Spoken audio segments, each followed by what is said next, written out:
सिद्धार्थ सैदानी साहब भी कार्यक्रम में हो चुके हैं शामिल। सिद्धार्थ जी गुड मॉर्निंग, बताएं sir pick of the day. Good morning Anil ji, good morning Neha, good morning सारे दर्शकों को और पैनलिस्ट को। अनिल जी, खरीदारी की राय है पावर क्षेत्र से और ये रहेगा पावर ग्रिड। पावर ग्रिड पे खरीदारी की राय है। शॉर्ट टर्म टारगेट आप रख सकते हैं 332 का, 332 का, और पोजिशनल से लॉन्ग टर्म टारगेट में यानी 6 महीने से 8 महीने का टारगेट आप रख सकते हैं 370 का, 370 का। बहुत हाल से अक्टूबर के महीने से, यही साल से हम रेकमेंड कर रहे हैं दिवाली से। लार्जेस्ट पावर ट्रांसमिशन कंपनी है Maharatna company. 45% of the India's power transmission is done by power grid. Lowest bidder अभी रह चुका है 8 इंटरस्टेट ट्रांसमिशन सिस्टम प्रोजेक्ट्स के लिए, तो ये भी एक बहुत पॉजिटिव खबर है। 6000 मेगावाट का टर्मिनल स्टेशन इन गुजरात और नागपुर आ रहा है, ऑपरेशनल हो रहा है। FY25 का केपेक्स भी है, जो रिमेनिंग ऑफ द 5 महीने है, कुछ तो केपेक्स हो चुका है, अब रिमेनिंग में होगा, बट टोटल केपेक्स 18,000 करोड़ का है पावर ग्रिड का। 332 का शॉर्ट टर्म टारगेट, 370 का पोजिशनल से लॉन्ग टर्म टारगेट रखें। Very well. सिडानी साहब गुड मॉर्निंग। आपसे मैं टाटा पावर पर भी व्यू लेना चाहूंगी, सिंस आप पावर स्पेस का जिक्र कर ही रहे थे। पावर ग्रिड को आपने स्टॉक ऑफ द डे चुना है। एशियन डेवलपमेंट बैंक के साथ टाटा पावर का MOU हुआ है क्लीन एनर्जी पावर प्रोजेक्ट की फाइनेंस के लिए। $425 करोड़ का ये MOU इन्होंने किया है। टाटा मोटर्स गोइंग फॉरवर्ड क्या राय बन रही है? बिल्कुल, टाटा पावर भी काफी पॉजिटिव है ये पूरे समूह में, बट रिन्यूएबल एनर्जी स्पेस में मुझे लगता है कि कहीं ना कहीं गैप्स है, और ये जो न्यूज है ये पॉजिटिव है। ओवरऑल न्यूट्रल से पॉजिटिव व्यू है टाटा पावर पे, पर हमारा अभी ऐसा लगता है कि सरकारी कंपनी जैसे कि NTPC, पावर ग्रिड, इस पे ज्यादा स्ट्रेंथ दिख रही है रादर देन प्राइवेट कंपनीज। तो अगर आपने ले रखा है टाटा पावर, ये खबर के कारण तो पॉजिटिव रह सकता है। ऑफकोर्स बाजार का भी माहौल बहुत जरूरी रहता है, बट आपने ले रखा है तो बने रहिए, बट पॉजिटिविटी सरकारी कंपनियों में ज्यादा दिखती है। M&M पर भी फोकस कर लेते हैं। M&M लगातार सुर्खियों में है क्योंकि इलेक्ट्रिक व्हीकल स्पेस यहाँ पर ये कई बड़े लॉन्चेस करते जा रहे हैं, और अब हाल ही में देखा जाए तो इन्होंने अपनी अगली ESUV लॉन्च के लिए इनग्लो प्लेटफॉर्म है वो पेश किया है, और 2 इलेक्ट्रिक ब्रांड्स हैं वो इसी आर्किटेक्चर पर आधारित होंगे। 26 नवंबर को इसका चेन्नई में अनावरण किया जाएगा। चलिए मैं सिडानी साहब से ही इस पर व्यू लूंगी। सिडानी जी जरा बताइए M&M पे अब क्या व्यू बन रहा है गोइंग फॉरवर्ड? देखिए, M&M पे तो हम दिवाली से इस पे रिकमेंडेशन भी दे रहे हैं। 3250 का हमारा टारगेट है, और हमें लगता है कि M&M काफी पॉजिटिविटी यहाँ पे दिखा सकता है। अगर PV स्पेस में, पैसेंजर व्हीकल स्पेस में, अगर इसमें भी ट्रैक्शन है इनके पास, ट्रैक्टर स्पेस में वन ऑफ द लार्जेस्ट, और इसमें भी इनके पास ट्रैक्शन है, CV स्पेस में अच्छा कर रही है। तो ओवरऑल ऑटोमोबाइल अगर 4 व्हीलर स्पेस या पैसेंजर व्हीकल स्पेस में मैं पिक करना चाहूंगा, वो M&M ही होगा। 3250 का आप टारगेट रख सकते हैं, बट पोजिशन से लॉन्ग टर्म, पोजिशनल से लॉन्ग टर्म का व्यू बन रहा है। सिडानी साहब, सिंस हम ऑटो स्पेस का जिक्र कर रहे थे, Hyundai मोटर इंडिया, इस पर मैं आपका व्यू जानना चाहूंगी। कंपनी ने फोर्थ पार्टनर एनर्जी के साथ पार्क खरीद शेयर होल्डर करार किया है, इस पर कोई व्यू रखते हैं सर? लेकिन यहाँ Hyundai पे कोई व्यू तो नहीं रखते हैं। ऑफ कोर्स हाल की लिस्टेड कंपनी है। ओवरऑल पर्सपेक्टिव से जो इनके प्रोडक्ट लॉन्च होने वाले हैं EV स्पेस में, ये काफी वेटिंग चल रहा है। लोग देखना चाहते हैं कि EV में क्या प्रोडक्ट लेके आ रहे हैं, तो उसके ऊपर इनके वॉल्यूम्स पे डिपेंड करेगा। बट ओवरऑल इस पे हमारी कोई खरीदारी की राय नहीं है, ना कोई रिपोर्ट। आइए सिडानी साहब के लिए है बिगुल बाजार खुलने के बाद पहला सुपर सिड।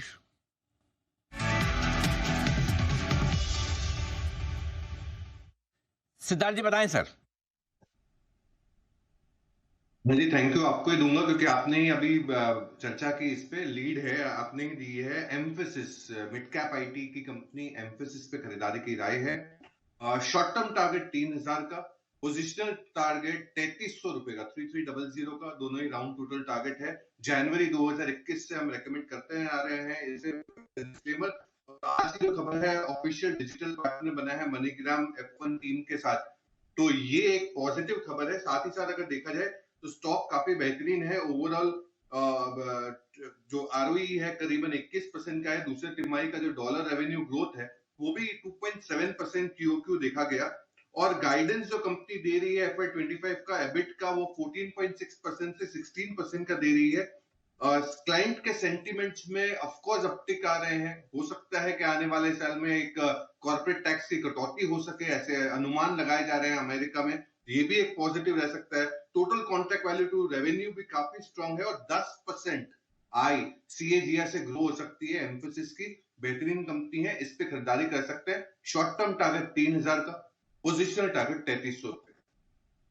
एम्फेसिस में खरीदारी करने की राय 3000 और 3300 के टारगेट के लिए करें खरीदारी।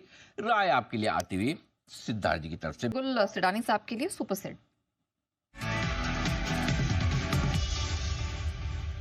बताइए सिद्धार्थ जी। देखिए नया मार्केट में 10% के करीब की गिरावट है, पर ये स्टॉक 52 वीक हाई के आसपास है और आज ही 52 वीक हाई मारा है। ऐसी स्टॉक, ये बैंकिंग की कंपनी है फेडरल बैंक। फेडरल बैंक ने आज ही 212 का 52 वीक हाई दिया है। 210-11 के आसपास का भी भाव होगा। इस पे खरीदारी कर सकते हैं। शॉर्ट टर्म टारगेट 218 का रखें, 218 का। पोजिशनल 6 महीने का टारगेट आप रख सकते हैं 242 का भी फेडरल बैंक पे। अब 2.3 लाख करोड़ की लोन बुक साइज है। Q2 के नतीजे काफी अच्छे दिखे थे। एनआईआई ग्रोथ 14% से बढ़ते हुए दिखे। लोन ग्रोथ 19.4%, एवरेज जो है 15-16% के करीब है, इसका 19.4% बढ़ते हुए दिखा। डिपॉजिट 15% के करीब बढ़े हैं और स्टेबल जो इनके मेन ट्रिगर्स है, स्टेबल मार्जिन है, स्ट्रॉन्ग फी इनकम है और क्रेडिट ग्रोथ हाई टीन्स के आसपास रह सकते हैं, माने 15 to 16% के आसपास। जो मेन फोकस प्रोडक्ट्स है वो ऑटो लोन्स है, लोन अगेंस्ट प्रॉपर्टी है, पर्सनल लोन है। ये मेन इनके प्रोडक्ट्स है जिसको नेम, जिसके कारण 3.3% के आसपास रह सकते हैं। रिटर्न ऑन एसेट जो एक काफी इंपॉर्टेंट फाइनेंशियल पैरामीटर रहता है, वो 1.2% के आसपास रहने की उम्मीद है। फेडरल बैंक विद डिस्क्लेमर जुलाई 2018, काफी समय से हम रेकमेंड कर रहे हैं ये स्टॉक को। इसके शॉर्ट टर्म टारगेट 218 और पोजिशनल से long term target 242। Okay, federal bank पर ये राय आती हुई सिडानी साहब की तरफ से। लेकिन आइए, ओके, लेकिन इसी बीच 10 की कमाई के कॉल्स भी आना शुरू हो गए हैं। सिडानी साहब बताइए क्या पसंद आ रहा है। लेकिन यहाँ 10 की कमाई निवेश के लिए पसंद आ रहा है एनसीसी, नागार्जुना कंस्ट्रक्शन। मैंने कई बार पहले रेकमेंड किया है। इनफैक्ट हम लोग नवंबर 2019 से रेकमेंड करते आ रहे हैं और एक आध दो बार मैंने स्पेशल पिक के हिसाब से अनिल जी के बर्थडे में भी दिया है। तो एनसीसी पे खरीदारी की राय है। लंबे समय का जो आपको टारगेट रखना है वो 368 का रखना है। 368 का टारगेट रखना है। अभी 275 का प्राइस है। ऑर्डर बुक सेकेंड हाफ में काफी स्ट्रॉन्ग आने की उम्मीद है मैनेजमेंट को। रिटर्न ऑन इक्विटी 14% के करीब है। दूसरे तिमाही के मार्जिन बढ़ते हुए दिखे, 9% पे आए, 250 बेसिस पॉइंट से मार्जिन बढ़े हैं। टोटल ऑर्डर बुक 52,400 करोड़ का है, जो 2.7x of the total of the coming revenue का हो सकता है।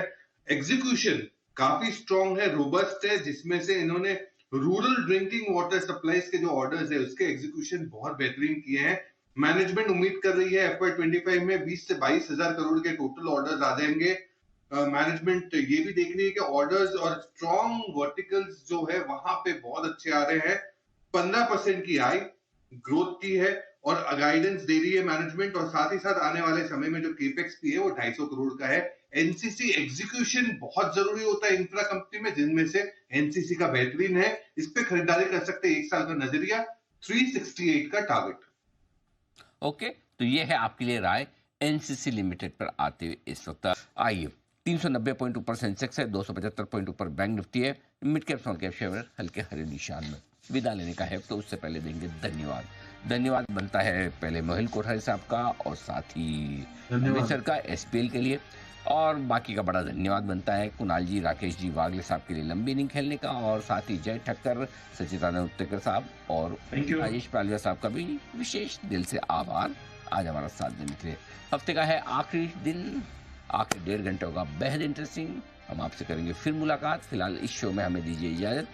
देश के प्रति और देश के जवानों के प्रति सम्मान के साथ करेंगे हम शो का समापन। आइए अपनी जगह पर आप सब खड़े हो जाएं। जय हिंद।